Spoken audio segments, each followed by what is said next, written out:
పరిటాల రవిది. మద్దెలచెరు సూరి గారికి తర్వాత మీకు స్నేహ సంబంధాలు లేవా? ఆయన జైల్లో ఉండి ప్లాన్ చేసి పరిటాల రవి లాంటి వ్యక్తిని జైల్లో ఉండి ట్రాప్ చేసి మర్డర్ చేస్తాడా? ఫస్ట్ బళ్ళారులో ఆర్కే అతని మర్డర్ చేశారు. తర్వాత అనంతపూర్లో తగరకుంట ప్రభాకర్ రెడ్డి అని రవి అనుచరులను మర్డర్ చేశారు. మూడోసారి పరిటాల రవి. అంటే మీకు ఇంటెలిజెన్స్ వ్యవస్థ లేదా? ఆ మర్డరు ఈ మర్డరు తర్వాత ఇదేది మీకు తెలియదా? దగ్గరుండి మీరే చేపించి నువ్వు పార్టీలోకి వస్తావా, ఆయన నిజాయితీ పరుడే, నేను తెలుగుదేశం పార్టీ విడిచిపెట్టి రానన్నాడు పరిటాల రవి గారు. రాకుంటే మర్డర్ చేస్తాం. ఆ రకంగా మీరు లేకపోతే జైల్లో ఉండేదంట, ఆయన జైల్లోంచి నడిపేది, జైల్లోంచి ప్లాన్ చేసి మర్డర్. బయట మొత్తం సహకారం అంతా జగన్మోహన్ రెడ్డిది. పరిటాల రవి దాంట్లో జగన్మోహన్ రెడ్డి లేకుంటే పరిటాల రవి హత్య జరిగే సమస్య లేదు. అంతగా నువ్వు సపోర్ట్ చేసి ఆ రకంగా చేసినావు. ఈ పిల్లలను చూసి ఇట్లా చేసి అంటే నాకు ఏంది తెలు, మా వాళ్ళు అప్పుడు ఏదైనా గతంలో చేసిండొచ్చు అనేదానికి ఈయన ప్రత్యక్షంగా గాను పరోక్షంగాను ఈయనకుండి ఆ తర్వాత ఈయన ద్వారా జరిగినట్టు ఇది. ఇంకా మాట్లాడితే ఎప్పుడు మాట్లాడినా కూడా ఆయన మా నాన్నది అనుమానాస్పద మృతి అంటాడు. ఇది పెద్ద విచిత్రమైన విషయం ఏంటంటే పాపం ఆయన వాళ్ళ నాన్న అనుమానాస్పద మృతి అనేది ఆయన ప్రతిపక్షంలో ఉన్నప్పుడు ఆయన గుర్తొస్తుంది. ఆయన అధికార పక్షంలో ఉన్నప్పుడు ఏం గుర్తురాదు. ఎవరి మీద అనుమానం అని చెప్పి అప్పుడు నీ అనుచరులు నువ్వు చెప్పినట్లు రిలయన్స్ పెట్రోల్ బంకుల మీద దాడులు చేసి వాళ్ళ ఆస్తులను కానీ నష్టపరిచిన వాళ్ళే మళ్ళీ వాళ్ళే వెంట పట్టుకొని వస్తే వాళ్ళకే రాజ్యసభ ఇస్తావు అధికారం ఉన్నప్పుడు, అన్నీ చేస్తావు. మళ్ళీ ప్రతిపక్షంలోకి వస్తానే మా నాన్నది అనుమానాస్పద మృతి అంటావు. ఇది అసలు పెద్ద మామూలుగానే ఇది ఆశ్చర్యకరమైన విషయం. తర్వాత ఇంకోటి మాటికి మా చంద్రబాబు నాయుడు గారిని వెన్నుపోటు రాజకీయం అది ఇది అంటావు. ఎట్లా నాకు తెలిసి 94లో ఎలక్షన్ జరిగింది.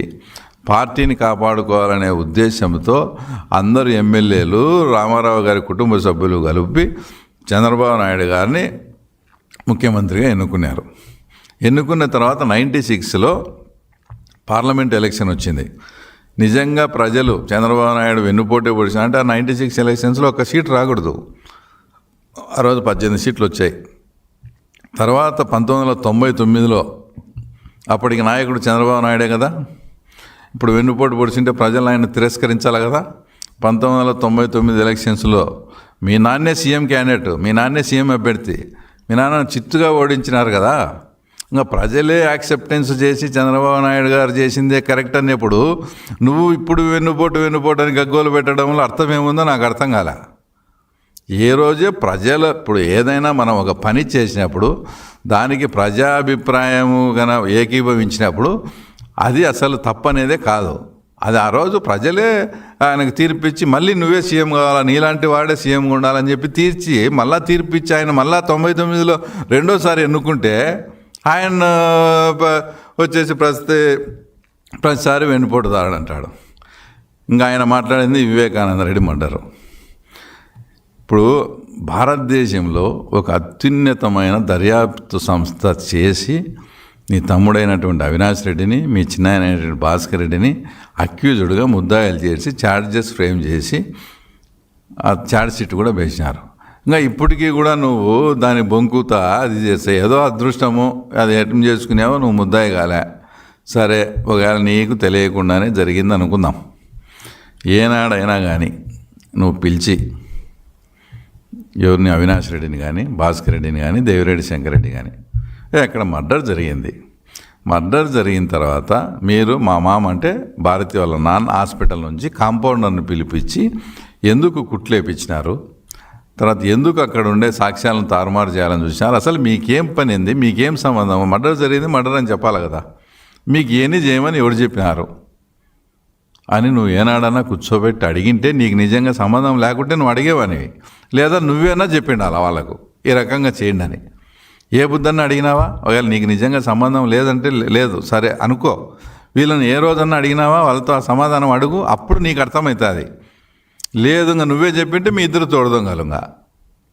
దాంట్లో ఏ సంబంధం లేని నన్ను చంద్రబాబు నాయుడు గారిని ఆదన్నను వీళ్ళందరినీ ఇరికియాలని చూసి ఏమేమో పడి ఇంకా ఇప్పటికీ ఇంకా వివేకానంద రెడ్డి ఇదే మాట్లాడితే ఇందాక చెప్పినట్లు.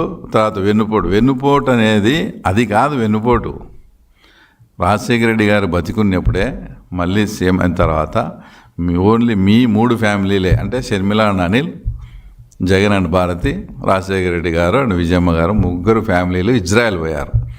ఒక హోటల్లో ఉండి రమ్మని ఇట్లా 50-50 చేయాలనుకున్నాము పాపకు కూడా, అంటే షర్మిలమ్మకు కూడా అని విజయమ్మ చెప్పినప్పుడు నాకు 5 మినిట్స్ టైం ఏంటని భారతి గారు ఉండే రూమ్లోకి పోయి జగన్ రెడ్డి ఆమె ఏం చెప్పిందేమో వద్దు 60-40 కావాలంటే నాకు 60 ఆమెకు 40 కావాలని చెప్పడం, దానికి కూడా రెడీ అయ్యి అప్పటికప్పుడే ఒక ఎంఓయు కూడా రాసుకొని ఈ మధ్య షర్మిలమ్మ గారు విజయమ్మ గారు బయటపడిన ఎంఓయు ఆ రోజు ఇజ్రాయెల్లో జరిగింది.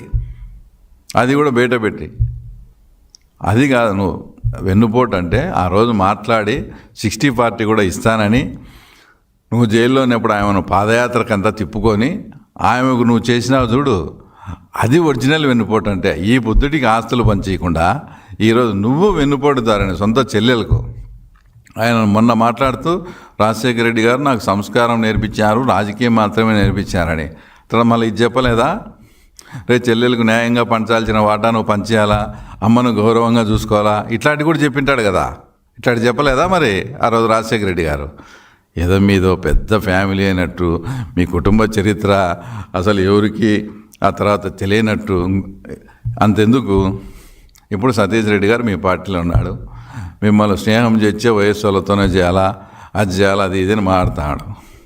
ఇదే సతీష్ రెడ్డి గారు తెలుగుదేశం పార్టీలో ఉన్నప్పుడు డిఎన్ రెడ్డి గారితో మాట్లాడి డిఎన్ రెడ్డి గారి ఇంటిలోంచి బయటికి వస్తా అంటే పార్నపల్లి బస్ స్టాండ్లో మీరు హ్యాండ్ గ్రనేడ్ అంటే పిన్ బాంబు అతని మీద వేసినారా లేదా? దీనికి సమాధానం చెప్పండి. సతీష్ రెడ్డి గారే చెప్పాలా. ఆ రోజు నిజంగా వేసినారా లేదా నేనేదో పబ్లిసిటీ కోసం నేనేదో వాడుకునే రవి నన్ను వదిలేయని సతీష్ రెడ్డి అంటాడా? సతీష్ రెడ్డి గారు ఇప్పుడు ఆ విషయం కూడా చెప్పాలా. ఆ రోజు నీ మీద హ్యాండ్ గ్రెనేడ్ బాంబు వెళ్ళింది, మేమంతా నిన్ను వచ్చి అంత చేసి ఇంత చేసివి, అది వాళ్ళు వేసినారా లేదా నువ్వు పబ్లిసిటీ కోసం చేసుకునేవా కూడా ఆ తర్వాత సతీష్ రెడ్డి గారు తర్వాత ఇప్పుడు చెప్పాల్సిన అవసరం కూడా ఉంది. టోటల్గా నువ్వు ఎంత యాక్షన్ చేసి మాది ఇప్పుడు కుటుంబము, మాది అట్లా కుటుంబము, మీది ఇదని ఇవన్నీ కాదు. నువ్వు రాష్ట్ర ప్రజలను బాధ పెట్టింటే వేరు, బాధను ఎవడైనా దాన్ని అర్థం చేసుకుంటాడు. కానీ ఈ 5 ఏళ్ల కాలంలో రాష్ట్ర ప్రజలను నువ్వు భయపెట్టావు. బాధ వేరు, భయం వేరు. ఆ భయం నుంచి తేరుకొని మళ్ళా నిన్ను యాక్సెప్ట్ చేసే పరిస్థితి నీ జన్మలో నువ్వు తలకిందులు తపస్సు చేసినా కూడా రాదు. ఆ ఆశలేం పెట్టుకోవద్దు. ఇంకోటి మాట్లాడితే చంద్రబాబు నాయుడు గారిని హత్య రాజకీయాల వైపు చేయాలని చూస్తాడు. ఆ టైంలో జరిగినాయని. అసలు ఆయనకు హత్య రాజకీయాలకు ఏం సంబంధం? అసలు ఒకవైపు మేము సార్ వాడు ఇన్ని చేసినాడు పులిందల్లో, మనం వాడు 100 చేస్తే ఒక 5% అన్నా మనం చేయకపోతే మనల్ని నమ్మరు సార్, కొన్ని చేయాలని మేము సార్ను ప్రాధేయపడతా అంటే కూడా నో డెమోక్రసీ వేవ్లోనే పోవాలి, నేను అట్లాంటి చెడ్డ పనులే మనకు వద్దని మాకు ఆయన క్లాస్ పీకుతా అంటే మళ్ళీ ఆ తర్వాత నీదేదో ఆయన హత్య రాజకీయాలకు పోయినట్టు ఆయన హత్యారాజు నీలాగా ఆయన్ను జైల్లో పెట్టేయాలా, నీలాగా అట్లాగానా చంద్రబాబు నాయుడు గారు ఇప్పుడు ఏదో సామెత చూడు, అలుగుట ఎరుంగని అజాత శత్రువు అలి, ఆ ఆలోచన చంద్రబాబు నాయుడు గారికి 1% వచ్చిందనుకో నీతో ఇబ్బంది పడిన అనేక మంది బాధిత కుటుంబాలు, తర్వాత నేను కూడా అవన్నీ, ఎందుకంటే మా చిన్నాయన కూడా మీరు అధికారంలో ఉండబట్టి మా చిన్నాయన మర్డర్ అయినాడు. ఇలాంటి బాధిత కుటుంబాలు ఎంతోమంది ఉంటాం. చంద్రబాబు నాయుడు ఒక కనుసైగ చేస్తే ఫస్ట్ విక్టిమ్ నువ్వే. ఆ విషయం నువ్వు గుర్తుపెట్టుకో. ఆయనకు హత్య రాజకీయాలు కానీ అన్డెమోక్రటిక్ వేలోనే వద్దని మాకు నచ్చ చెప్తా మేము ఎంత ప్రాధాయపడతానే మాకు ఆయన ఒప్పుకోకుంటే ఆయనకు హత్య రాజకీయాలు కనిపించే ఎంత దుర్మార్గుని అసలు నువ్వు. కాబట్టి అసలు పులిందుల ప్రజలు కూడా ఏమనుకుంటారు తెలుసా, ఏదో జరిగిపోయింది, ఆయన ముఖ్యమంత్రి నాడు చనిపోయినాడు, మళ్ళీ ఇవన్నీ పాత ఎన్ని లేపి రాజారెడ్డిని రాజశేఖర రెడ్డిని మళ్ళీ తిట్టేట్టు చేస్తాడు జగన్మోహన్ రెడ్డి. అసలు జగన్మోహన్ రెడ్డి రాసేడు ఎందుకు ఇట్లా చేస్తాడని పులివెందులలో ప్రజలు నవ్వుకునే పరిస్థితి. కాబట్టి ఫైనల్గా నువ్వు రాష్ట్ర ప్రజలను 5 ఏళ్ళు బాధ పెట్టలే, అందరినీ భయపెట్టినావు. కాబట్టి ఆ భయం నుంచి తేరుకొని చేయాలంటే ఇది అసంభవం. ఏదైనా ఇప్పుడు కూడా పులివెందులలో వచ్చే ఇంకొక 2 ఏళ్ళు కళ్ళు మూసుకొని రాదు, సేమ్ డైలాగ్, సేమ్ రొటీన్. కాబట్టి ఆ కళ్ళలు అనేది నువ్వు అసంభవం అని చెప్తూ ఓకే, థ్యాంక్ యూ సార్.